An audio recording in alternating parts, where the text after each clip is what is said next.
बिस्मिल्लाहिर्रहमानिर्रहीम। अस्सलामुअलैकुम dear students.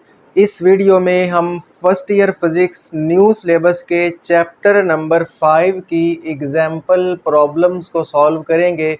तो आइए स्टूडेंट्स पहली एग्ज़ाम्पल से स्टार्ट करते हैं, लेकिन उससे पहले आप इस वीडियो को फुल स्क्रीन में कर लें और सेटिंग्स में जाकर वीडियो की क्वालिटी को फुल कर लें ताकि आपको वाइट बोर्ड पर लिखा हुआ क्लियर नज़र आए और आप अच्छे से समझ सकें। फर्स्ट एग्जाम्पल की स्टेटमेंट को समझिएगा। कहता है कि a steel wire 12 millimetre in diameter is fastened to a log and is then pulled by a tractor. हमारे पास एक स्टील की वायर है जिसका डायामीटर 12 मिलीमीटर है और इस स्टील की वायर को हमने बांधा हुआ है किसके साथ? एक दरख्त के तने के साथ। लॉग बोलते हैं दरख्त के तने को, और दरख्त के तने के साथ हमने इस वायर को बांध के ना, और इस वायर को हम पुल कर रहे हैं, खींच रहे हैं। किसकी मदद से? ट्रैक्टर की मदद से। तो आपको समझ आ गई होगी कि हम यहाँ पर उस दरख्त के तने को उखाड़ना चाहते हैं। तो अब ये था इसका पहला सेंटेंस। मैं आगे भी इसकी स्टेटमेंट पढ़ूंगा, लेकिन हम गिवन डाटा की हेडिंग दे के इस पहले सेंटेंस के अंदर हमें डायामीटर ऑफ स्टील वायर दिया गया है, उसको हम पहले लिख लेते हैं, साथ साथ वैल्यूज़ को लिखते जाते हैं। तो देखिए हमारे पास जो डायामीटर है वो उसने दिया हुआ है। डायामीटर कितना है? 12 मिलीमीटर। तो आप सभी जानते हैं कि डायामीटर को हम स्मॉल डी के साथ शो करते हैं और इसकी वैल्यू हमारे पास है 12 मिलीमीटर। अब यहाँ पर बात ये है कि जब हम न्यूमेरिकल को सॉल्व करेंगे ना, तो हम रेडियस को भी इस्तेमाल करेंगे। तो इसीलिए हम यहाँ पर रेडियस को कैलकुलेट कर लेते हैं। स्टूडेंट्स आप जानते हैं कि अगर हम डायामीटर का हाफ लें तो वो रेडियस बनता है, ठीक है। डायामीटर का हाफ क्या होता है? रेडियस। इसको आपने अच्छे से याद रखना है। तो अब यहाँ पर आप इस तरह कीजिए कि डायामीटर की वैल्यू पुट कर दें। डायामीटर कितना है? 12 मिलीमीटर और डिवाइडेड बाय 2। अब आप जब 12 को 2 पे डिवाइड करेंगे तो कितना आएगा? 6 आएगा ना, 6 आएगा, ठीक है। मैंने 6 लिख दिया। अब इसके बाद बात ये है कि हम यहाँ पर मिली को भी ख़त्म करेंगे। ये है मिलीमीटर। तो आप सभी जानते हैं कि मिली 10 की पावर -3 होता है, तो इसलिए हम मिली का प्रीफिक्स पुट कर देते हैं 10 की पावर -3 और साथ लगा देते हैं मीटर। उसने हमें डायमीटर दिया था, हमने रेडियस क्यों निकाला? क्योंकि जब हम इसका सोल्यूशन स्टार्ट करेंगे तो वहाँ पर हमने डायमीटर के बजाय रेडियस का फार्मूला, रेडियस की वैल्यूज़ पुट करनी है। तो इसलिए मैंने इसको रेडियस के अंदर कन्वर्ट कर लिया, फाइंड कर लिया इसकी वैल्यू। अच्छा, इसके बाद कहता है the length of steel wire between the log and the tractor is 11 metre. वो जो स्टील की वायर है ना, जिसको हमने दरख्त के तने के साथ बांधा हुआ है, उस स्टील वायर की लेंथ उस दरख्त के तने से लेकर ट्रैक्टर तक, यानी जो उस वायर की लंबाई है वो हमारे पास 11 मीटर है। तो ये क्या है? The length of steel wire. तो ये क्या है? लेंथ है। तो अब यहाँ पे हम लिखते हैं, दूसरे सेंटेंस के अंदर हमें लेंथ की वैल्यू दी गई है, तो लेंथ को हम शो कर लेते हैं सिंपल यहाँ पर एल के साथ। और ये कितनी है? 11 मीटर है। तो लिख लिया जी 11 मीटर, ठीक है। इसके बाद वो कहता है a force of 10,000 newton is required to pull the log. वो जो दरख्त का तना है उसको हमें उस ज़मीन से उखाड़ने के लिए 10,000 फोर्स जो है वो चाहिए। तो फोर्स की वैल्यू उसने थर्ड सेंटेंस के अंदर दी है।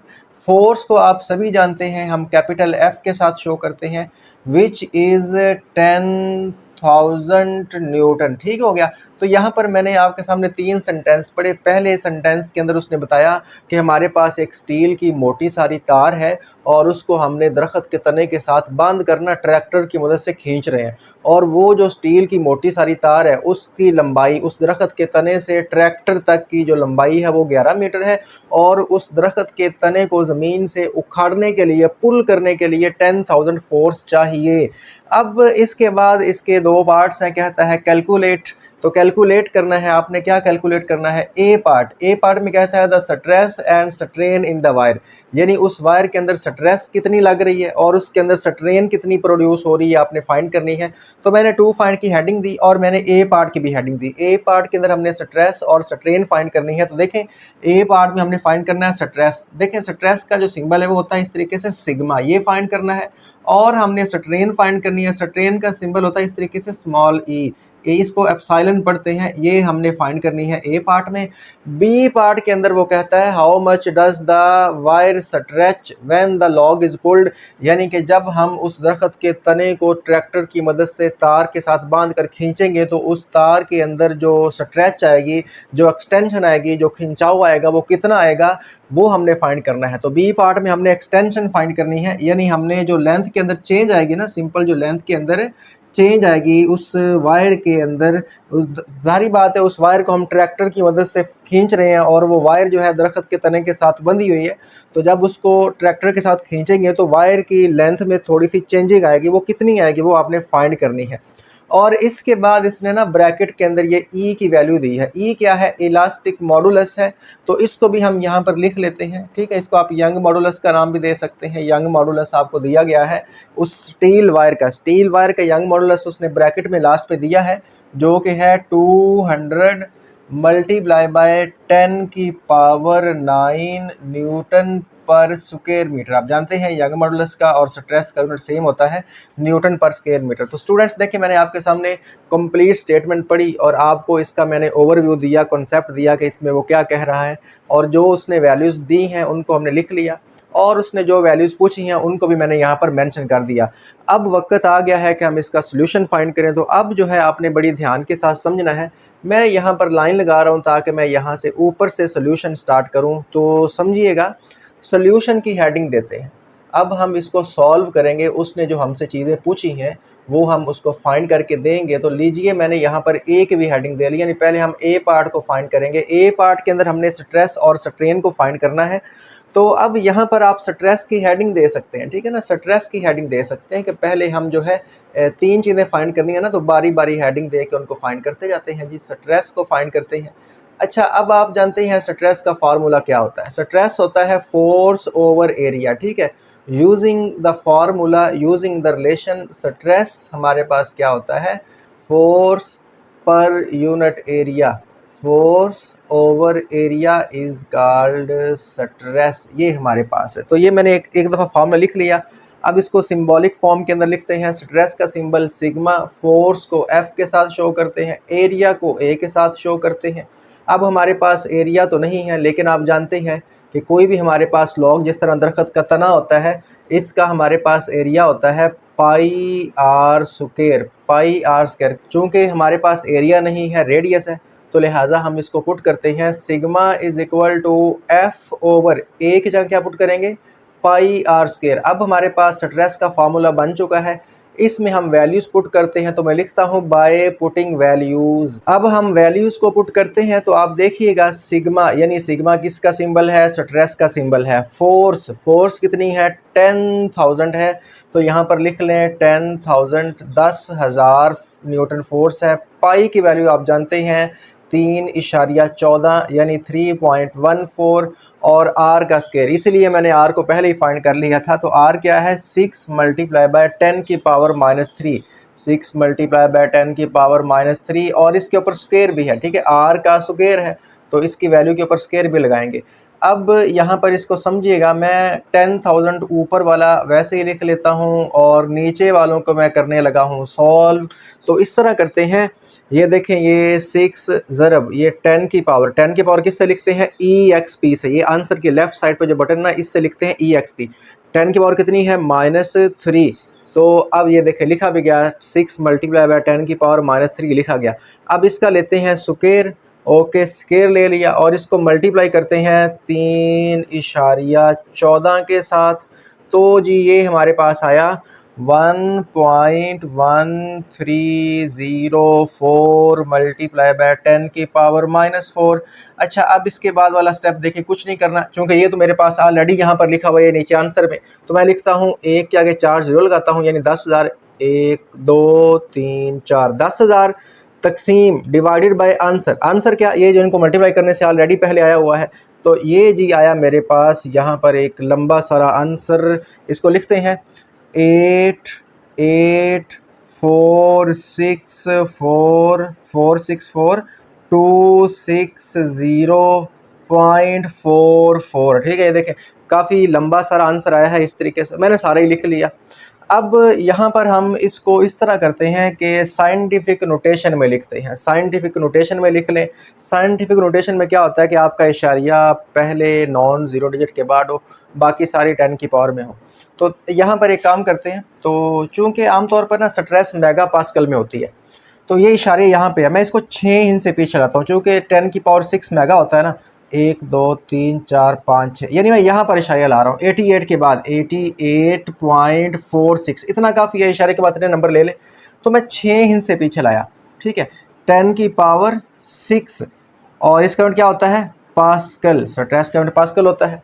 तो अब इसको ना इस तरह लिख सकते हैं 88.46, 10 की पावर 6 होता है मेगा। मेगा मेगा 10 की पावर 6, जिस तरह किलो 10 की पावर 3 होता है, मेगा 10 की पावर 6 होता है।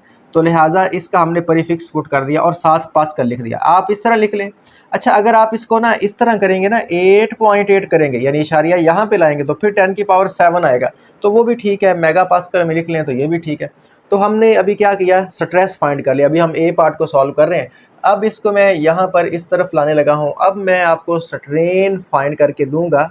तो स्ट्रेन को भी फाइंड करते हैं। इसको भी आपने इस तरीके से स्टेप बाय स्टेप समझना है। आपने ज़ाहिर सी बात है, जब पेपर के अंदर इसको सॉल्व करना है तो आपने नीचे ही लेके जाना है, ठीक है। इस तरीके से आप ये कॉलम नहीं बनाएंगे। तो अब हम फाइंड करने लगे हैं स्ट्रेन। देखिए, मैं साथ साथ हेडिंग दे रहा हूँ कि अब हम स्ट्रेन फाइंड करने लगे हैं इस तरीके से। जी, ये मैंने इसके ऊपर बना लिया बॉक्स स्ट्रेन। अब इसके लिए हम फार्मूला पता कौन सा यूज़ करेंगे? फार्मूला हम यूज़ करेंगे मॉडुलस का, यंग मॉडुलस का फार्मूला। ओके, यंग मॉडुलस को ई से शो करते हैं। ये क्या होता है? ये होता है स्ट्रेस ओवर स्ट्रेन। आप जानते हैं the ratio of stress to strain within the elastic limit is called Young modulus. Okay, हो गया। अब यहाँ पर बात क्या है? हमने तो स्ट्रेन फाइंड करना है, तो स्ट्रेन को उधर ले जाएं, ई को इधर ले आए, ठीक है। यानी आप इसको थोड़ा सा रीअरेंज कर लें, अदला बदली कर लें। स्ट्रेस स्ट्रेस और ई इधर ले आए। ई जो है वो इस तरफ आ गया। स्ट्रेन क्यों इस तरह किया? क्योंकि हमने स्ट्रेन फाइंड करना है। जो फाइंड करना होता है वो एक साइड पे करते हैं और बाकी दूसरी साइड पे। अब इसमें वैल्यूज पुट करते हैं, तो मैं लिखता हूँ बाय पुटिंग वैल्यूज पुट करते हैं। स्ट्रेन को यहाँ पर हम इस तरीके से शो करेंगे। ये स्ट्रेन का सिंबल है, मैं वहाँ पर बता चुका हूँ। स्ट्रेस की वैल्यू, स्ट्रेस आपके पास ये लिखी हुई है। अच्छा, जो आपने वैल्यू पुट करनी है ना, वो मेगा वाली नहीं पुट करनी है, आपने ये वाली पुट करनी है या ये वाली पुट करनी है, या ये वाली पुट करें या आप ये वाली पुट करें, मेगा के अंदर नहीं पुट करनी। चलो मैं यही करता हूँ पुट 88.46 मल्टीप्लाई बाय 10 की पावर 6। ये वाली पुट कर सकते हैं, ये वाली पुट कर सकते हैं, ठीक है। और ओवर ई, अब ई जो है उसने यहाँ पर ये ब्रैकेट के अंदर दिया था, मैंने यहाँ पे लिखा भी है। क्या है? 200 मल्टीप्लाई बाय 10 की पावर 9। 200 मल्टीप्लाई बाय 10 की पावर 9। अच्छा, अब इन दोनों को करना है डिवाइड। अब पता क्या है, मेरे पास ये जो है ना, ये ऑलरेडी लिखा हुआ है, ठीक है। ये तो मेरे पास ऑलरेडी लिखा हुआ है, चूँकि मैं आंसर लेके आया था, बाद में उसको मैंने इस तरह कन्वर्ट किया। तो मैं इसको लिखता हूँ डिवाइडेड बाय, यानी आंसर जो मेरे पास पहले आया हुआ है डिवाइडेड बाय 200। ये देखेंगे 200 मल्टीप्लाई बाय 10 की पावर 9। 10 की पावर के लिए आप एक्सपोनेंशियल को प्रेस करते हैं, इसकी पावर 9 लगा देता हूं। तो लीजिए, मैंने इनको कर दिया डिवाइड करने से मेरे पास आया यहाँ पर 4.42 ज़रब 10 की पावर -4 ज़रब 10 की पावर -4 आया है। तो ये हमारे पास स्ट्रेन आ चुकी है। और आप जानते हैं कि स्ट्रेन का यूनिट नहीं होता, लिहाजा इसकी आप सिर्फ वैल्यूज़ ही लिख दें। तो इस तरीके से अब हमने स्ट्रेस भी फाइंड कर ली, स्ट्रेन भी फाइंड कर ली। अब हमारी रह गई है एक्सटेंशन, बी पार्ट। मैं यहाँ पे लिखता हूँ बी पार्ट की हेडिंग देता हूँ। और अब हमने क्या फाइंड करनी है? एक्सटेंशन का सिंबल वो लिखा हुआ है, डेल्टा एल होता है। एक्सटेंशन फाइंड करनी है। ओके, एक्सटेंशन कैसे फाइंड करेंगे भाई? हम स्ट्रेन का फार्मूला लगाएंगे। कौन सा फार्मूला लगाएंगे? स्ट्रेन का। तो स्ट्रेन का फार्मूला क्या होता है? देखिएगा, लिखते हैं वी नो दैट, या लिख लें यूजिंग द इक्वेशन या यूजिंग द फार्मूला। स्ट्रेन होता है, स्ट्रेन को ई से शो कर दें, होता है change in length over original length. Change in length over original length is called strain. अब इस तरह करें, ये जो छोटे वाला एल है ये उधर जाकर मल्टीप्लाई कर दें, ये बनेगा E L is equal to delta L, ठीक है। चूँकि हमने डेल्टा एल फाइंड करना है, अब इसको ऐसे लिख लें, डेल्टा एल जो है वो किसके इक्वल आया? Strain multiply by L. अब इस वैल्यूज पुट कर दें बाय पुटिंग वैल्यूज पुट करने से ये बनेगा delta L is equal to, ये हमारे पास स्ट्रेन है, स्ट्रेन तो हम फाइंड कर चुके हैं 4.42 मल्टीप्लाई बाय 10 की पावर -4 है, ये लिख दिया। और साथ देखें, साथ ये है हमारे पास एल, और एल जो है ये उसने ओरिजिनल लेंथ दी हुई है जो कि है 11, तो इसको मैं यहाँ पर 11 पुट करता हूँ। अब इसके बाद हम क्या करने वाले हैं, इसके बाद हम इन दोनों को मल्टीप्लाई करने वाले हैं। ये मेरे पास ऑलरेडी लिखा हुआ है 4.42, तो मैं मल्टीप्लाई कर देता हूँ 11 से, तो जी ये आया 4.86 है। चले 86 ही लिख ले, 4.9 भी लिख सकते हैं अगर आपने इशारे के बाद एक नंबर लेना है। मल्टीप्लाई बाय 10 की पावर -3, और आप जानते हैं कि चेंज लेंथ है तो इसका मीटर होगा, तो ये आंसर है, ये आंसर आ चुका है। आप इसको ऐसे भी लिख सकते हैं कि delta L is equal to 4.86 और 10 की पावर -3 मिली होता है। ये देखें यहाँ पर भी पुट किया था ना, मिली क्या होता है 10 की पावर -3, तो 10 की पावर -3 को आप मिली लगा दें और साथ m लगा दें, तो ये भी आपका आंसर ठीक है। क्योंकि उसने आपको लेंथ जो है वो हमारे पास यहाँ पर डायमीटर मिलीमीटर में दिया था, तो आप इसको कन्वर्ट कर सकते हैं, ना भी करें तो ये भी ठीक आंसर है। तो स्टूडेंट्स आप देख रहे हैं कि ये बड़ा सिंपल सा न्यूमेरिकल है, तो सिंपल हमने यहाँ पर 3 अलग अलग फार्मूला लगाए, वैल्यूज़ पुट की और हमारे आंसर आते गए। तो मैं उम्मीद करता हूँ कि आपको एग्जाम्पल नंबर 1 की अच्छे से अंडरस्टैंडिंग हो गई होगी और अब आप इसको इजीली सॉल्व कर लेंगे। आइए अब हम एग्जाम्पल प्रॉब्लम 2 को भी इसी तरह स्टेप बाय स्टेप समझकर सॉल्व करते हैं। एग्जाम्पल नंबर 2 स्टूडेंट्स एग्ज़ाम के पॉइंट ऑफ व्यू से वेरी इंपॉर्टेंट है। शॉर्ट क्वेश्चंस और लॉन्ग क्वेश्चंस दोनों पोर्शन में आ सकती है, बहुत ही ईजी है, अभी सॉल्व हो जाएगी, इसको समझिएगा। कहता है a wooden cube of sides 10 centimetre each. एक हमारे पास वुडन क्यूब है और उसकी जो एक साइड है, यानी कोई सी एक साइड ले लें, उसकी जो हमारे पास लेंथ है वो 10 सेंटीमीटर है, has been dipped completely into water, और उसको हमने इस तरीके से वाटर के अंदर डिप किया हुआ है। अब आप जानते हैं जब भी किसी ऑब्जेक्ट को हम वाटर के अंदर डिप करते हैं तो according to Archimedes principle water उस ऑब्जेक्ट के ऊपर एक अपवर्ड फोर्स लगाता है जिसको हम अपथ्रस्ट का नाम देते हैं। ये आपने आर्किमिडीज प्रिंसिपल्स के अंदर पढ़ा हुआ है, उसकी स्टेटमेंट यही कहती है calculate the upthrust acting on it. और ये जो वाटर इस क्यूब के ऊपर अपथ्रस्ट फोर्स लगा रहा है इसको आपने कैलकुलेट करना है। बहुत ही सिंपल सी एग्जांपल है, एक वैल्यू आपको दी गई है और एक वैल्यू आपसे पूछी गई है। क्या दिया गया है, लेंथ ऑफ साइड, यानी जो हमारे पास क्यूब है उसकी एक साइड की लेंथ दी गई है। उसने बोला wooden cube of side 10 centimetre each, यानी उसकी जो साइड्स हैं हर साइड की जो लेंथ है वो 10 सेंटीमीटर है। तो लेंथ को आप यहाँ पर स्मॉल एल के साथ शो कर लें, ये हमारे पास है 10 सेंटीमीटर, ठीक है। अब आप जानते हैं कि लेंथ का यूनिट मीटर होता है जो हम पुट करते हैं वैल्यूज़ में, तो हमें सेंटी को यहाँ पर ख़त्म करना पड़ेगा, रिमूव करना पड़ेगा, एलिमिनेट करना पड़ेगा, हटाना पड़ेगा। तो आइए यहाँ पर इसको ख़त्म करते हैं। 10 वैसे ही लिख लिया। अब आपको प्रीफिक्सेस तो आने ही चाहिए, ये यूज़ होते हैं न्यूमेरिकल्स में, एग्जाम्पल्स में। प्रीफिक्सेस का टेबल जो है आपके फर्स्ट चैप्टर के अंदर बना हुआ है, प्रीफिक्सेस आपने टॉपिक पढ़ा है तो आपको सारी प्रीफिक्स आनी चाहिए। ज़्यादा जो यूज़ होते हैं वो सेंटी है, मिली है और माइक्रो है।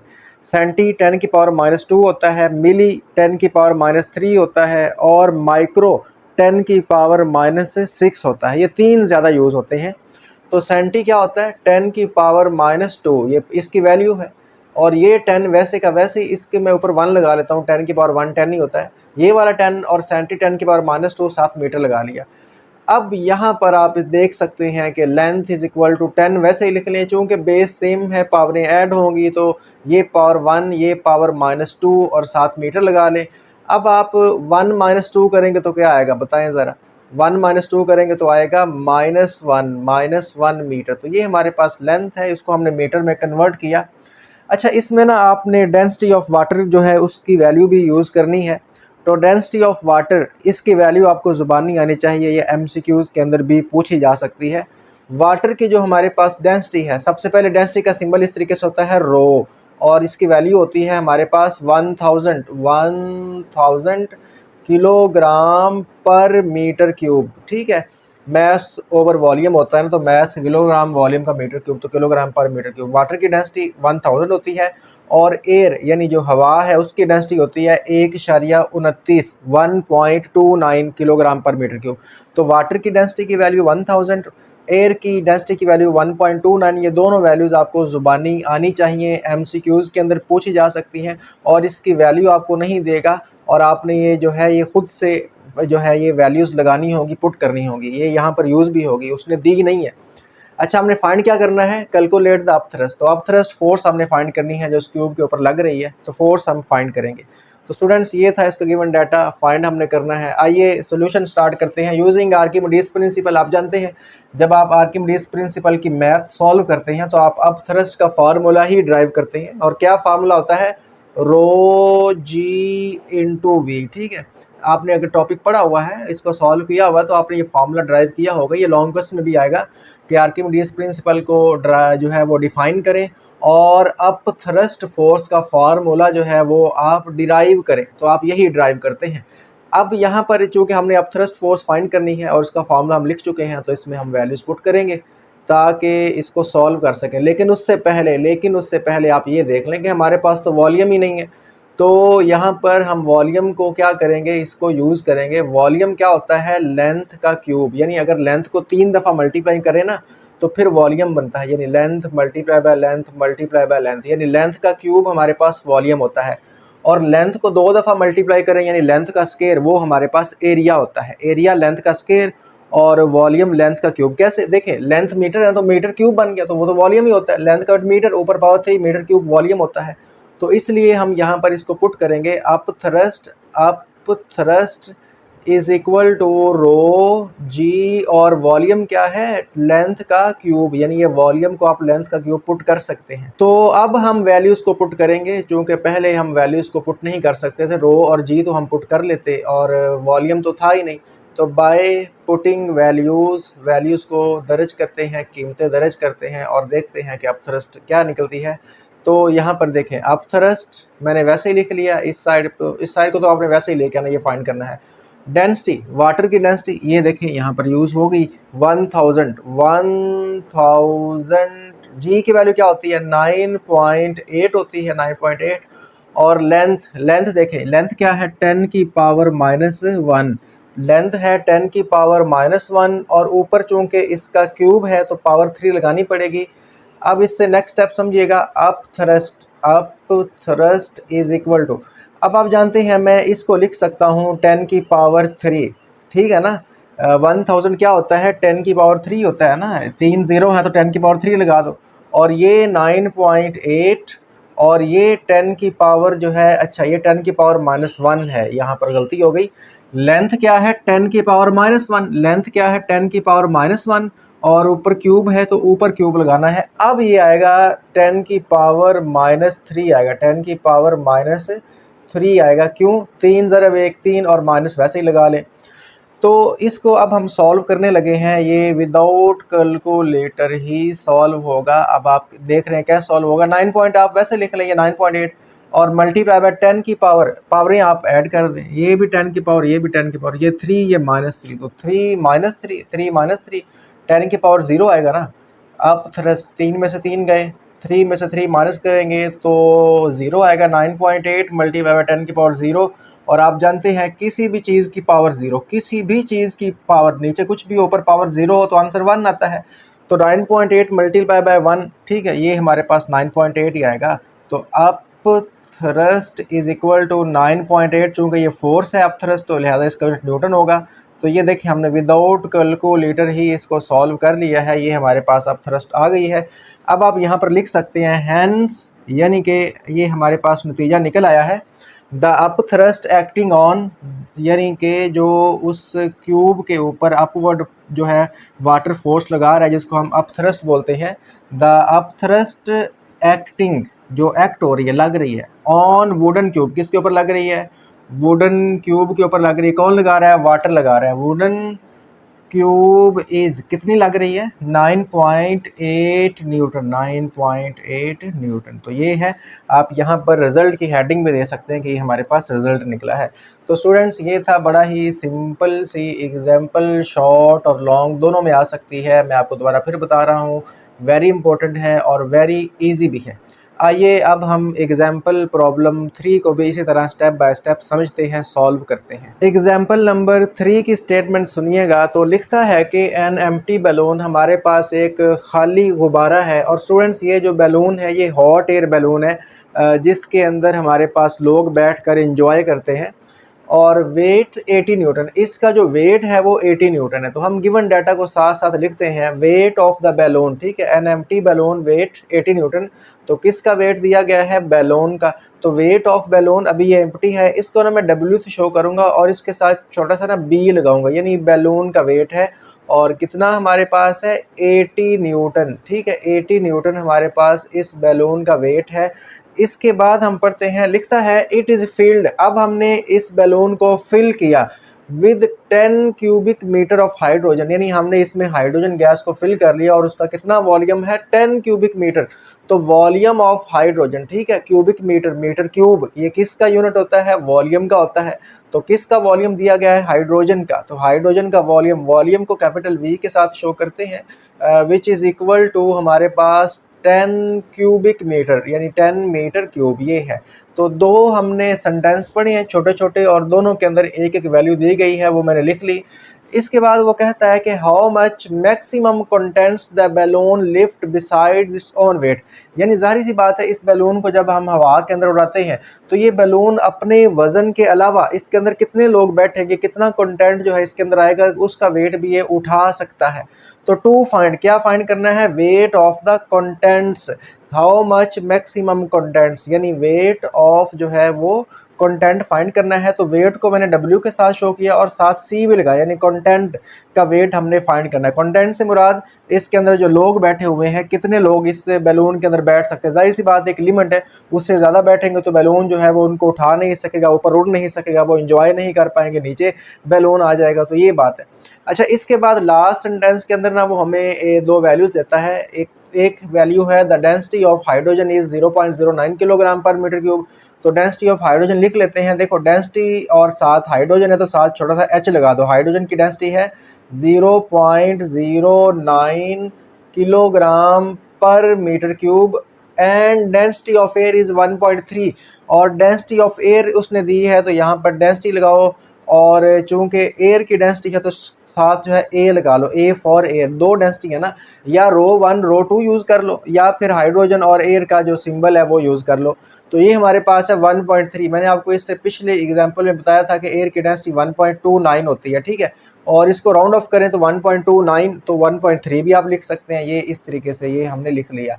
तो स्टूडेंट्स, मैंने आपके सामने इस एग्जाम्पल की स्टेटमेंट पढ़ दी है। इसमें हमें डाटा दिया गया था, 4 वैल्यूज़ दी गई हैं।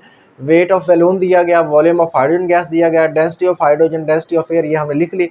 और वेट ऑफ कंटेंट हमने फाइंड करना है कि इस बैलून के अंदर कितने लोग बैठ सकते हैं, उनका कितना वेट जो है ये ऊपर लेकर उड़ सकता है। तो ये हमने यहाँ पर फाइंड करना है। तो स्टूडेंट्स, ये जो हमारे पास वेट ऑफ बैलून है ये खाली गुब्बारे का वेट था, एम्प्टी का। अब चूंकि हमने उसको भर दिया है तो अब हमें जो है यहाँ पर उस गुब्बारे के ऊपर जो अपथ्रस्ट फोर्स लग रही है उसको अलग से फाइंड करना पड़ेगा। और जो हाइड्रोजन गैस हमने फिल की है इसका वेट हमें अलग से फाइंड करना पड़ेगा, तभी जाकर हम वेट ऑफ कंटेंट को बाद में फाइंड कर सकते हैं।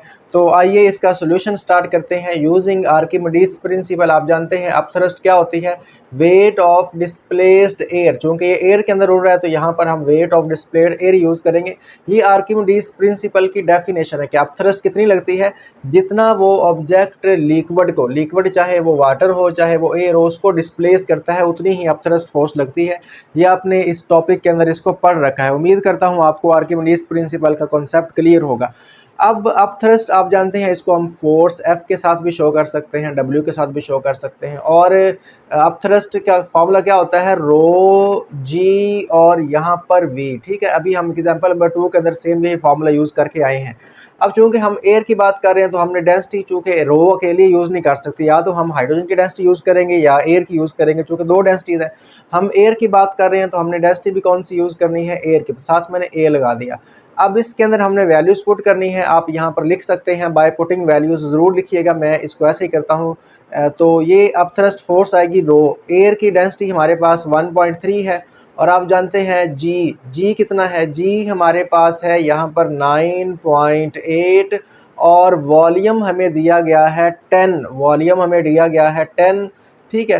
तो F इज़ इक्वल टू यानी अप थ्रस्ट फोर्स जो है वो हम फाइंड कर रहे हैं, जितनी इस बैलून के ऊपर एयर अपवर्ड लगाएगा। तो इन तीनों को मल्टीप्लाई करते हैं, 1.3 मल्टीप्लाई बाय 9.8 मल्टीप्लाई बाय 10, इन तीनों को मल्टीप्लाई करने से आया 127.4 और आप जानते हैं इसका यूनिट न्यूटन होता है। तो ये हमने अब थ्रस्ट फोर्स जो है वो फाइंड कर ली। अब हमने वेट ऑफ हाइड्रोजन भी फाइंड करना है। दोबारा फिर आप लिख सकते हैं यूजिंग आर्किमिडीज प्रिंसिपल, ठीक है। हम आर्किमिडीज प्रिंसिपल को दोबारा यूज़ कर रहे हैं, क्या करने के लिए, वेट ऑफ हाइड्रोजन जो है उसको फाइंड करने के लिए। और आप जानते हैं कि अब थ्रस्ट हमारे पास प्रिंसिपल, ठीक है, वो क्या होती है, वेट के इक्वल होती है। और ये रो जी वी, फिर वही फार्मूला किसका वेट फाइंड कर रहे हैं हम, हाइड्रोजन का। तो W के साथ छोटा सा H भी लगा लें और डेंसिटी भी किसकी यूज़ करेंगे, फिर हाइड्रोजन की यूज़ करेंगे, जाहिर सी बात है हाइड्रोजन की बात कर रहे हैं। अब यहाँ पर भी आप लिख सकते हैं बाय पुटिंग वैल्यूज़, ये आपने जहाँ पे आपने वैल्यूज़ पुट करनी है ना, जहाँ पे वहाँ पे आप ये लिखते जाएं, इसका कोई मसला नहीं है। तो W यानी वेट ऑफ हाइड्रोजन क्या बनेगा, डेंसिटी हाइड्रोजन की क्या है 0.09, जी हमारे पास 9.8 होता है और वॉल्यूम हमारे पास 10 है। स्टूडेंट्स देखिए मैं आपको स्टेप बाय स्टेप सॉल्व करके दे रहा हूँ, कैलकुलेटर भी साथ साथ यूज़ कर रहा हूँ ताकि आप भी साथ साथ यूज़ करें, आपका भी आंसर यही आए। तो हम मल्टीप्लाई करते हैं 0.09 मल्टीप्लाई बाय 9.8 मल्टीप्लाई बाय 10, तो ये मेरे पास आया 8.82 और वेट का यूनिट क्या होता है, न्यूटन होता है। देखें फोर्स का यूनिट भी न्यूटन, वेट का भी न्यूटन, तो आप फोर्स की बजाय यहाँ पर हाइड्रोजन ये भी लगा सकते हैं। अच्छा, अब टोटल वेट लिफ्टेड यानी टोटल, आप जानते हैं जो एयर इसके ऊपर आप थ्रस्ट लगाएगी, एयर जो है इस गुब्बारे के ऊपर जब थ्रस्ट लगा रही है तो गुब्बारे के अंदर कौन कौन सा वेट है, तो भाई गुब्बारे के अंदर कौन कौन सा वेट है, वेट ऑफ हाइड्रोजन है, ठीक है, प्लस हमारे पास यहाँ पर वेट ऑफ बैलून है, प्लस हमारे पास वेट ऑफ कंटेंट है। देखें ये सिंपल सी बात है, जो एयर है ना वो पूरे गुब्बारे को, पूरे बैलून को अपवर्ड फोर्स लगा रही है, तो उस बैलून के अंदर जिसका वेट है उस सब को ऊपर फोर्स लग रही है। तो अब थ्रस्ट फोर्स जो एयर लगा रही है ना, तो वो किस के ऊपर लगा रही है, हाइड्रोजन गैस भी, वेट ऑफ बैलून का वेट भी, और जो उसके अंदर कंटेंट है उसके अंदर लोग बैठे हैं उनको भी अप थ्रस्ट लग रही है। तो ये अप थ्रस्ट जो है इन तीनों के इक्वल होगी। अब हमने बेसिकली ये फाइंड करना है, वेट ऑफ कंटेंट। तो आगे मैं इसको यहाँ पर ऊपर सॉल्व करने लगा हूँ, इसको समझ लीजिएगा, बस थोड़ा सा ही रह गया है। तो इस तरह करते हैं, एफ वैसे लिख लिया, इन दोनों को उधर ले जाते हैं, चूँकि हमने इसको फाइंड करना है तो इसको सेपरेट करना पड़ेगा। तो ये इधर प्लस हैं, उधर जाकर माइनस हो जाएंगे, तो minus WH-WB is equal to WC। तो इस तरीके से हमने वेट ऑफ कंटेंट को सेपरेट कर लिया। इसको अब तरतीब से लिख लेते हैं, WC हमारे पास इक्वल आएगा F minus WH minus WB। अब देखें, आप जानते हैं जब इक्वेशन की दो साइड इक्वल हो तो आप दोनों साइडों को इस तरीके से चेंज कर सकते हैं। अब यहाँ पर मैं दोबारा फिर लिखने लगा हूँ बाय पुटिंग वैल्यूज़, जहाँ पर भी आपने वैल्यूज़ पुट करनी है आप यहाँ पर ये लिखेंगे बाय पुटिंग वैल्यूज़, यानी कीमतें दर्ज करने से। तो वेट ऑफ कंटेंट हमने फाइंड करना है, फोर्स ये देखें 127.4 माइनस हाइड्रोजन का वेट ये देखें 8.82 माइनस बैलून का वेट ये देखें 80 न्यूटन। बैलून का वेट क्या है, 80 हमारे पास न्यूटन है। तो weight of content is equal to 127.4। अब आप इन दोनों को इकट्ठा कर दें, 80 और इसमें आप ऐड कर दें 8.82, तो ये बनेगा 88.82, ठीक है, 88.82। तो ये यहाँ पे यूनिट नहीं पुट करना, तो ये दोनों माइनस माइनस है ना, तो इन दोनों को ऐड करेंगे और माइनस से साइन आएगा। अब WC wait of content 127 minus 4, okay 127.4 minus ये वाला, तो ये आया जी 38.58 और इसका यूनिट भी न्यूटन होगा चूँकि ये वेट है। तो स्टूडेंट्स ये वेट ऑफ कंटेंट आ चुका है। बैलून जो है इतना वेट लिफ्ट कर सकता है, इससे ज़्यादा अगर वेट होगा तो बैलून जो है वो नीचे आ जाएगा, ऊपर नहीं जा पाएगा। उड़ने वाला बैलून, हॉट एयर बैलून। अच्छा, ये उम्मीद करता हूँ कि आपको ये वाला स्टेप समझ आ गया होगा कि माइनस माइनस जो है इन दोनों को आप इकट्ठा करके इन दोनों को ऐड ही करेंगे, ठीक है। ये बड़ी सिंपल सी मैथ है। अब यहाँ पर हम इसका रिजल्ट भी लिखेंगे, जाहिर सी बात है रिजल्ट जो है वो भी लिखना है। तो हैंस हम उसी की स्टेटमेंट रिपीट करेंगे, hence the balloon hence the balloon can lift यानी बैलून जो है वो लिफ्ट कर सकता है, उठा सकता है। कितना? 38.58 newton besides its own wait. तो ये हमारे पास है, उसने यही पूछा था, बिसाइड्स इट्स ओन वेट। ये देखें, तो आप इस पूरी लाइन को लिख सकते हैं, ये how much maximum content the balloon lift besides, hence the maximum content the balloon lift is 38.58 newton besides its own weight. यानी आपको ये रिजल्ट की लाइन याद करने की जरूरत नहीं है, आपने ये जो इसका तीसरा सेंटेंस है जो उसने पूछा आप उसी को रिपीट करके कंप्लीट लिख सकते हैं। तो स्टूडेंट्स, मैं उम्मीद करता हूं कि आपको एग्जांपल नंबर 3 अच्छे से समझ आ गई होगी। मैंने आपको स्टेप बाय स्टेप इसको सॉल्व करके दिया है विद कैलकुलेटर। अब आप भी इसको सॉल्व ज़रूर कीजिएगा। आइए अब हम एग्जाम्पल प्रॉब्लम 4 को भी इसी तरह स्टेप बाय स्टेप समझकर सॉल्व करते हैं। एग्जाम्पल नंबर 4 की स्टेटमेंट पढ़ते हैं स्टूडेंट्स। ये मैं एग्जाम्पल आपको बहुत ही इजी वे में सॉल्व करके दूंगा। तो कहता है अ वाटर होज, हमारे पास पानी का एक पाइप है, होज बोलते हैं पाइप को, with an internal diameter of 20 millimetre, और इस पाइप का जो डायामीटर है वो 20 मिलीमीटर है। स्टूडेंट्स, डायामीटर अगर ज़्यादा होगा तो पाइप मोटा होगा, और अगर डायामीटर की वैल्यू कम होगी तो वो पाइप जो है वो पतला होगा। अब आपको समझ आ गई डायामीटर। तो हम ना इस तरह करते हैं, डाटा को साथ साथ ही लिखते जाते हैं। गिवन डाटा की मैंने हेडिंग दे ली है, उसने हमें सबसे पहले डायामीटर दिया है। तो डायामीटर कितना है? 20 मिलीमीटर। तो डायामीटर को आप किससे शो करते हैं? स्मॉल डी से शो करते हैं। क्या वैल्यू है? 20 मिलीमीटर। अब देखें, हमने ना इसकी वैल्यू यूज़ नहीं करनी। जब हमने वैल्यूज पुट करनी है तो वहाँ पर हमने रेडियस की वैल्यू पुट करनी है। ये हम पहले एग्जाम्पल में भी कर चुके हैं। तो हम क्या करेंगे, डायामीटर को अगर 2 पे डिवाइड करेंगे तो रेडियस आ जाता है, तो हम रेडियस फाइंड करेंगे। अब देखें, radius is equal to diameter क्या है? 20 मिलीमीटर। 20 millimetre divided by 2। अब जब इसको आप डिवाइड करेंगे, तो क्या आएगा? ये हमारे पास आएगा 10 मिलीमीटर। 10 मिलीमीटर, ठीक है। 20 और ओवर 2, 20 का हाफ क्या होता है? 10 होता है ना। इसको मज़ीद थोड़ा सा सॉल्व करते हैं। r इज इक्वल टू, इस 10 को आप वैसे ही लिख लें, और आप जानते हैं मिली भी 10 की पावर -3 होता है। मिली जो है प्रीफिक्स है, हम पहले भी यूज़ कर चुके हैं, इसकी वैल्यू 10 की पावर -3 होती है। 7 मीटर लगा दें। अब इसको इकट्ठा करें, ये 10 है तो इसको 10 की पावर 1 कर दें। r इज इक्वल टू 10 की पावर 1 - 3, बेस सेम हो तो पावरें ऐड होती हैं। 1 - 3 क्या होगा? -2 होगा। 7 मीटर। तो हमने क्या किया, उसने हमें दिया था डायामीटर, हमने डायामीटर को हाफ करके रेडियस फाइंड किया, और इसका मिली जो है, रेडियस का मीटर होता है, तो हमने मिली को ख़त्म करके इसको मीटर में कन्वर्ट भी कर लिया। अब वो ये कहता है एट द आउटलेट, और इस वाटर का जो किनारा है जहाँ से पानी निकल रहा है, discharge 30 kilogram water in 10 second. तो यानी इस पाइप से 1 मिनट में, यानी 60 सेकंड 1 मिनट ही होता है ना, कितना पानी निकलेगा? अगर ये पाइप चल रहा हो, इसमें से पानी निकल रहा हो, तो 30 किलोग्राम इसमें से वाटर निकलेगा। तो ये है mass of water, 30 kilogram of water. तो मैस जो है वाटर का कितना दिया गया है? 30 किलोग्राम। आप जानते हैं किलोग्राम मैस का ही यूनिट होता है। और टाइम कितना लगा? टाइम को टी के साथ शो करेंगे, 60 सेकंड लगे। लेट करें ना, आपके पास एक पाइप है, उसमें से पानी निकल रहा है, तो अगर आप उस पाइप को 1 मिनट तक यानी 60 सेकंड तक चलाते हो, उसमें से पानी निकलता रहता है, तो पानी की कुछ ना कुछ तो अमाउंट निकलेगी ना। तो वो कहता है कि इस पाइप में से 60 सेकंड में कितना वाटर डिस्चार्ज होगा?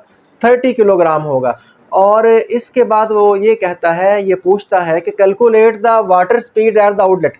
वो जो उस पाइप से पानी निकल रहा है वो कितनी स्पीड के साथ निकल रहा है, कितनी स्पीड के साथ निकलेगा कि 1 मिनट में 30 किलोग्राम अगर निकले, जारी बात है अगर उसकी स्पीड, वाटर के निकलने की स्पीड बहुत ही कम होगी तो फिर हो सकता है कि 60 सेकंड के अंदर वो 5 या 10 किलोग्राम ही पानी निकले। तो हमने वाटर की स्पीड फाइंड करनी है। तो हमने टू फाइंड क्या करना है, स्पीड ऑफ वाटर। मैंने यहाँ पर स्पीड को v के साथ शो किया है, ये हमने फाइंड करना है। और इसके बाद कहता है assume the density of water is 1000। ये मैं आपको बता चुका हूँ, आपको वैल्यू जुबानी आनी चाहिए। वाटर की डेंसिटी क्या होती है, 1000 kilogram per metre cube and its flow steady. और आपने स्टेडी फ्लो जो है वो लेट करना है। स्टूडेंट्स, आपको मैं न्यूमेरिकल की स्टेटमेंट समझा चुका हूँ। आपके पास एक पाइप है, ठीक है, और पाइप की उसका रेडियस या उसका मोटाई दिया हुआ है। उस पाइप में से आप पानी को इस तरीके से पानी छिड़काव कर रहे हैं या पानी उसमें से निकल रहा है। तो उस पाइप में से जो 30 किलोग्राम पानी निकलता है कितनी देर में, 60 सेकंड में। तो वो जो वाटर निकल रहा है उसकी स्पीड क्या है वो आपने फाइंड करके देनी है। तो ये थी इसकी स्टेटमेंट। स्टेटमेंट में दिया गया डाटा हमने लिख लिया। एक चीज़ उसने पूछी है वो भी मैंने आपको बता दी है। अब हम इसका सोल्यूशन स्टार्ट करेंगे। ये चीज़ आपने समझनी है। सोल्यूशन जो है उसको मैं समझाता हूँ।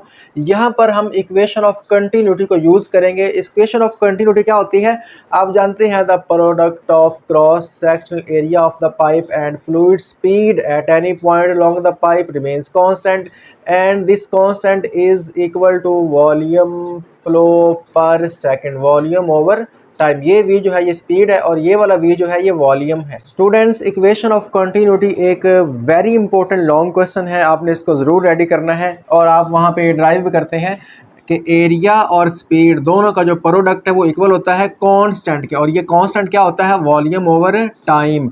और ये फार्मूला आपको आता ही है। तो आइए अब हम इसको मज़ीद आगे लेकर चलते हैं, स्पीड फाइंड करते हैं। ये वाले स्टेप आपने बड़ी ध्यान के साथ समझने हैं।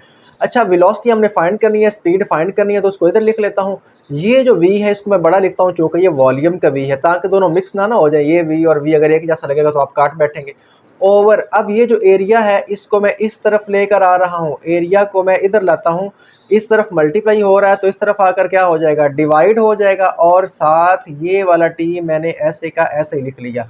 अब हमें स्पीड जो फाइंड करना है तो उसका फार्मूला तो बन गया, लेकिन इस फार्मूला के अंदर कुछ कमी है, ये अभी पूरा नहीं है, इसको पूरा करते हैं। पहली बात ये है कि आप जानते हैं चूँकि पाइप है तो पाइप का जो एरिया है, पाइप का एरिया क्या होता है, पाई आर स्क्वायर होता है। कोई भी पाइप टाइप चीज़ हो, सिलेंड्रिकल चीज़ हो, उसका एरिया पाई आर स्क्वायर होता है। पहले एग्जाम्पल में भी हम ये यूज़ करके आ चुके हैं। तो मैं क्या करता हूँ, इस स्टेप के अंदर ये करता हूँ, speed is equal to volume वैसे ही लिख लेता हूँ। वॉल्यूम ओवर एरिया क्या है, पाई आर स्क्वायर है, और साथ में टी वैसे का वैसे ही लगा देता हूँ।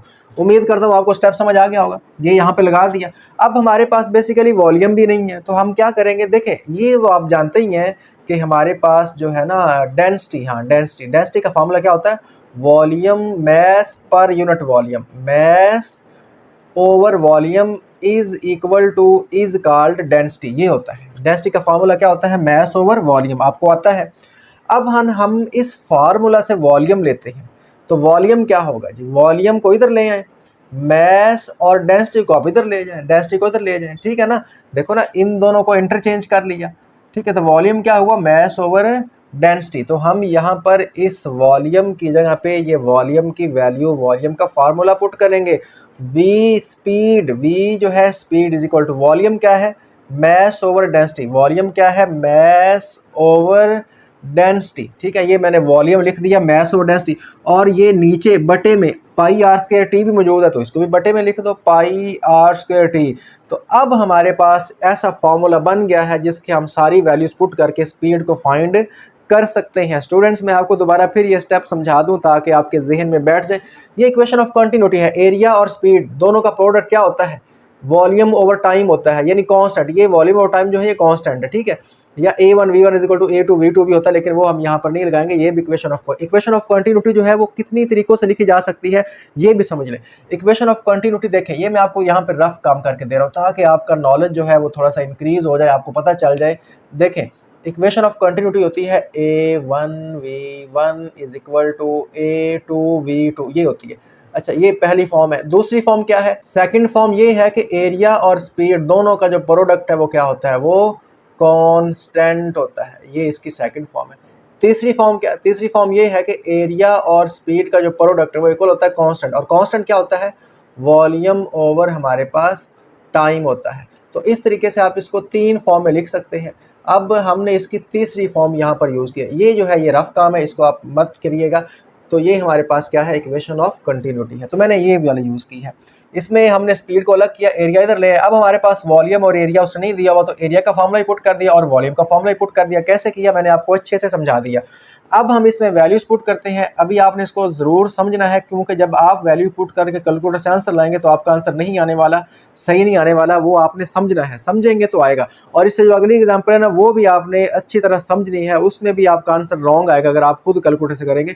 मैं आपको कैलकुलेटर चलाना भी अब सिखलाऊंगा by putting values. Mostly students को हमारे पास फार्मूला भी आता है, वैल्यू भी पुट करते हैं, लेकिन वैल्यू जब वो कैलकुलेटर से सॉल्व करते हैं ना, तो सही आंसर नहीं आ रहा होता, क्योंकि उनको कैलकुलेटर अब सही से चलाना ही नहीं आता। थोड़ा सा अजीब लगता है इस बात को सुनना कि हमें कैलकुलेटर चलाना नहीं आता। तो वो आपको मैं थोड़ी सी ट्रिक है वो समझाऊंगा, जो आप गलती करते हैं, जिसकी वजह से कुछ स्टूडेंट्स का आंसर जो है वो गलत आता है। आपको हो सकता है आता हो, लेकिन कुछ स्टूडेंट्स का आंसर गलत आ जाता होता है। तो एम की वैल्यू देखें, एम की वैल्यू हमारे पास है 30, एम की वैल्यू है 30 ओवर। अब यहाँ पर डेंसिटी है, डेंसिटी हमारे पास क्या है, 1000 है। पाई की वैल्यू 3.14 होती है। आर का स्केयर ये देखें, आर क्या है, आर है 10 की पावर -2 है, और इसके ऊपर स्केयर भी लगाना है, ठीक है। 10 की पावर -2 है और आर का स्केयर, और साथ है टी, और टी कितना है, टी है 60, ठीक है 60 है। अब मैं यहाँ पर ये लाइन लगाता हूँ सीधी करके इस तरीके से। ऊपर क्या था, ऊपर मैस था, और मैस क्या था, मैस हमारे पास था 30, तो यहाँ पर अब मैं 30 लिख लेता हूँ, ठीक है। एम की वैल्यू पुट कर दी, रो की वैल्यू उसने दी हुई है, पाई की वैल्यू आपको आती है, और आर और टी, ये आर है ये टी है, आर की वैल्यू का स्केयर भी लगाना है।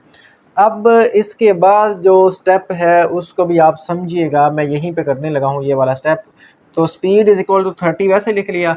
अब ना इन सब को हम सॉल्व करते हैं, इन सब को हम सॉल्व करते हैं। तो यहाँ पर इस तरह करते हैं, ये 10 की पावर -4 है, 10 की पावर ये 2 to 4 बनेगा, इसको मैं लिखते हैं। देखो 10 की पावर है EXP, ये EXP है, ये माइनस ये 4, ये 10 की पावर 4 मैंने लिख लिया। अब इसको मैं ज़रब देता हूँ 60 से, ये देखिए मल्टीप्लाई किया 60 से, ये 60 लिखा गया। फिर मल्टीप्लाई करता हूँ 3.14 से, फिर मल्टीप्लाई करता हूँ 1000 से। आपने भी ऐसे कैलकुलेटर यूज़ करना है, ये 1000 लिखा गया है। तो इन सब को मल्टीप्लाई करने से ये एक ही सिंगल आंसर आ गया है, 18.84 आया है। अब इसको मैं यहाँ पर ऊपर सॉल्व करने लगा हूँ, यहाँ पर इस साइड पे सॉल्व करने लगा हूँ। तो अब पता क्या करना है, लिखना है 30 डिवाइडेड बाय तकसीम आंसर। आंसर क्या, इस ये जो हम मल्टीप्लाई करके पहले ही वो नीचे लिखा हुआ है, तो ये आया जी हमारे पास 1.59 आया है। तो v इज़ इक्वल टू, यानी स्पीड इज़ इक्वल टू 1.59 लिख लें। अगर आप 1.6 लिखना चाहें तो वो भी लिख सकते हैं, 1.59 लिखना चाहें यही भी लिख सकते हैं, मीटर पर सेकंड। तो जी अगर उस पाइप से इतनी स्पीड के साथ वाटर निकलेगा तो फिर 60 सेकंड में 30 किलोग्राम निकल पाएगा। इससे कम स्पीड होगी तो फिर 60 सेकंड में 30 किलोग्राम नहीं निकलेगा बल्कि कम निकलेगा, और अगर इससे ज़्यादा स्पीड होगी तो फिर 60 सेकंड के अंदर वो 30 किलोग्राम से ज़्यादा निकलेगा। तो ये हमने यहाँ पर फाइंड कर लिया। रिजल्ट लिखते हैं, ठीक है। रिजल्ट की हेडिंग आप दे लें, यहाँ पर रिजल्ट की हेडिंग दें। अब रिजल्ट की लाइन याद करने की जरूरत नहीं है, लिखें हैंस जो उसने पूछा हुआ है, water speed, calculate the water speed at the outlet. तो आप लिखें hence water speed at the outlet, hence water speed यानी पानी की जो रफ्तार है, एट द आउटलेट, जो आउटलेट मतलब जो उस पाइप का जो एंड वाला किनारा जहाँ से पानी निकल रहा है, एट द आउटलेट इज़ कितनी आई है, 1.59 या 1.6 भी लिख सकते हैं, आप बुक से चेक कर लीजिएगा इसका आंसर क्या है, मीटर पर सेकंड। तो स्टूडेंट्स ये थी हमारे पास एग्जांपल नंबर 4। मैंने आपको स्टेप बाय स्टेप समझाया है, अच्छे तरीके से समझाया है, बातों को बार बार रिपीट किया है ताकि आपके जहन में बैठ जाए। फिर भी कोई डाउट हो तो आप कमेंट सेक्शन के अंदर पूछ सकते हैं, मैं ज़रूर रिप्लाई करूँगा। आइए अब हम इस चैप्टर की लास्ट एग्जाम्पल को भी समझते हैं। एग्जाम्पल नंबर 5 की स्टेटमेंट में लिखता है कि a tiny water droplet of radius 0.010 centimetre descends through air from a high building. एक छोटा सा पानी का कतरा जिसका रेडियस ये दिया गया है वो गिर रहा है। डिसेंड गिरना आपने पढ़ा हुआ है, असेंडिंग ऑर्डर और डिसेंडिंग ऑर्डर, ठीक है ना। तो डिसेंड यानी गिर रहा है थ्रू एयर, एयर के अंदर फ्रॉम हाई बिल्डिंग, एक ऊंची इमारत से पानी का एक कतरा हवा के अंदर इस तरीके से नीचे गिर रहा है। और यहाँ पर ये पहला सेंटेंस था और पहले सेंटेंस में उसने हमें रेडियस दिया है। तो हम गिवन डाटा की हेडिंग देते हैं रेडियस। रेडियस को आप किससे शो करते हैं? स्मॉल r के साथ शो करते हैं। और क्या है? 0.010 सेंटीमीटर। वैल्यू क्या है? 0.010 सेंटीमीटर। स्टूडेंट्स आप जानते हैं कि रेडियस का यूनिट मीटर होता है, तो लिहाजा हमें यहाँ पर सेंटी को रिमूव करना पड़ेगा। तो radius r is equal to 0.010 centi. क्या होता है? सेंटी होता है 10 की पावर -2 और साथ आप मीटर लगा दें, ठीक है। रेडियस 10 की पावर -2 होता है, सॉरी सेंटी 10 की पावर -2 होता है। सेंटी और मिली ये दो वैल्यूज़ आपको अच्छे से आनी चाहिए। ये दो ज़्यादा यूज़ होती हैं और माइक्रो भी यूज़ होती है। सेंटी 10 की पावर -2, मिली ये प्रीफिक्स है 10 की पावर -3 और माइक्रो 10 की पावर -6 होता है। ये तीन ज़्यादा यूज़ होते हैं न्यूमेरिकल्स और एग्जांपल्स में। अच्छा, इनको ना मल्टीप्लाई करते हैं। 0.010 और इसको मल्टीप्लाई करना है 10 की पावर -2 से, तो ये आएगा हमारे पास ये आएगा 10 की पावर -4, ठीक है। इनको मल्टीप्लाई करेंगे तो क्या बनेगा? 10 की पावर -4 मीटर। कैसे? 0.01 ये 10 की पावर -2 ही होता है। 10 की पावर -2 को आप 0.010 लिख सकते हो। ये भी 10 की पावर -2, ये भी 10 की पावर -2, तो बनेगा 4। अच्छा, इसके बाद वो कहता है कैलकुलेट इट्स टर्मिनल वेलोसिटी। वो जो बारिश का कतरा गिर रहा है उसकी आपने टर्मिनल वेलोसिटी फाइंड की। सारी बात है, जल्द ही उसका वेट और ड्रैग फोर्स इक्वल हो जाएंगे। जब वो बारिश का कतरा नीचे गिर रहा है, ड्रैग फोर्स उसको ऊपर लग रही है, तो जब ड्रैग फोर्स और वेट ऑफ ऑब्जेक्ट आपस में इक्वल हो जाए तो तब ऑब्जेक्ट जो है वो एक कांस्टेंट स्पीड के साथ नीचे गिरता है और उस कांस्टेंट वेलोसिटी को हम बोलते हैं टर्मिनल वेलोसिटी। और ये टर्मिनल वेलोसिटी वाला टॉपिक आपने पढ़ा है, वेरी इंपॉर्टेंट लॉन्ग क्वेश्चन है, अच्छे से आपने इसको तैयार करना है, ठीक है। तो अब इसके बाद हमने यहाँ पर लिखना है टू फाइंड। क्या फाइंड करना है? कैलकुलेट इस टर्मिनल वेलोसिटी। हमने टर्मिनल वेलोसिटी फाइंड करनी है। वी टी के साथ शो करते हैं, v velocity, t for terminal. इसके बाद लिखता है given that eta for air. तो कोफिशिएंट ऑफ उसने विस्कोसिटी दिया है एयर के लिए, ये क्या है? 19 मल्टीप्लाई बाय 10 की पावर -6 किलोग्राम पर मीटर पर सेकंड। तो हम यहाँ पर लिख देते हैं ईटा, ये उसने ईटा दिया है। ईटा जो है फॉर एयर, ईटा किसके लिए? एयर के लिए। तो यहाँ पर आप एयर भी लिख सकते हैं, ना भी लिखें तो आपको पता है।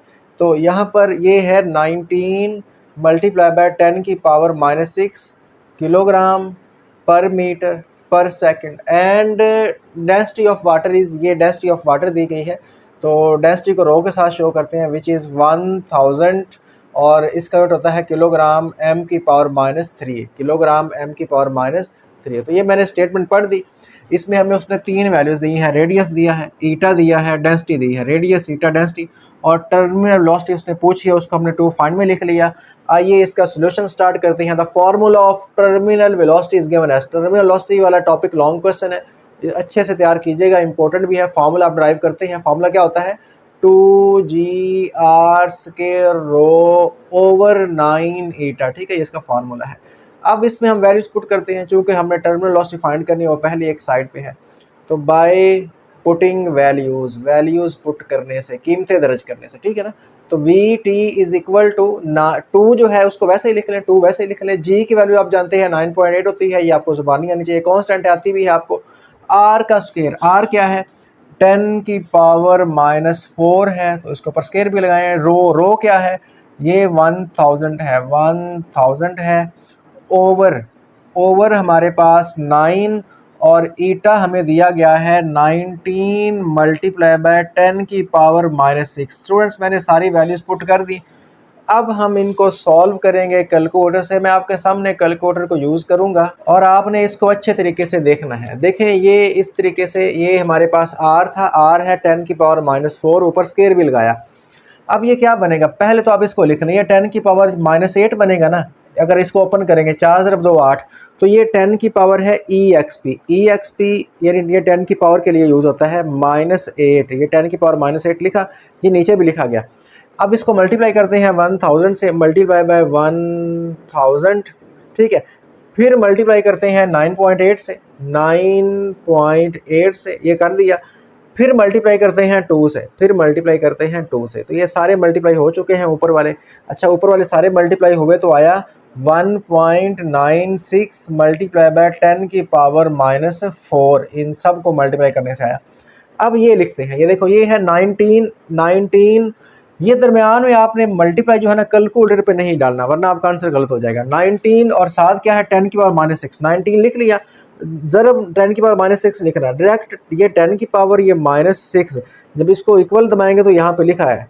अब इसको मल्टीप्लाई करते हैं 9 के साथ, मल्टीप्लाई किया मैंने 9 के साथ, तो ये आया जी 1.71 और मल्टीप्लाई बाय 10 की पावर -4 आया। ठीक है, ऊपर वालों को मल्टीप्लाई किया ऊपर वाला आया, नीचे वालों को सॉल्व किया नीचे वाला आया। यहाँ पर आप 10 की पावर -4 से 10 की पावर -4 काट दें, कैंसिल कर दें, VT is equal to 1.96 over 1.71। ठीक है, अब आपने क्या करना है, इन दोनों को डिवाइड करना है, बड़ी सिंपल है। 1.96 तकसीम डिवाइडेड बाय 1.71, तो ये आया जी 1.15, 1.15 आया है। VT इज इक्वल टू 1.15 और वेलोसिटी काउंट क्या होता है, मीटर पर सेकंड। इसके बाद आप रिजल्ट की हेडिंग देंगे, रिजल्ट की हेडिंग दे क्या लिखेंगे, hence terminal velocity of water droplet is, hence terminal velocity किसकी, of tiny water droplet is